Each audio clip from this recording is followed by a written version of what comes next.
বিভাগীয় মন্ত্রীর নাম জানেন না পঞ্চায়েতের সভানেত্রী। কংগ্রেস এবং বিজেপির যৌথ উদ্যোগে গঠিত চণ্ডীনগর গ্রাম পঞ্চায়েত সমিতির সভানেত্রীর এই অবস্থা। আজ কাছাড় জেলার কাটিগড়া বিধানসভার চণ্ডীনগর গ্রাম পঞ্চায়েত সমিতির বোর্ড গঠিত হয়েছে। ৬ নম্বর ওয়ার্ডের সদস্যা স্মৃতিকোনা দাসকে সভানেত্রী এবং ১ নম্বর ওয়ার্ডের সদস্য অসিত কুমার দেবকে উপসভাপতি নির্বাচিত করা হয়েছে। নবনির্বাচিত সভানেত্রীকে পঞ্চায়েত মন্ত্রীর নাম জিজ্ঞেস করলে তিনি জবাব দিতে পারেননি। পরে বলেন, পঞ্চায়েত মন্ত্রীর নাম তার জানা নেই।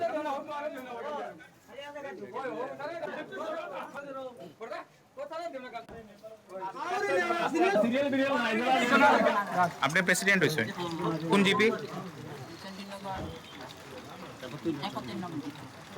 কতজন মেম্বারের ভোট পাইছেন? আচ্ছা, কোন চাই না আমরা পঞ্চায়েত মন্ত্রীর নাম কিতা? পঞ্চায়েত মন্ত্রীর নাম কিতা? দ্রৌপদী মুর্মুকে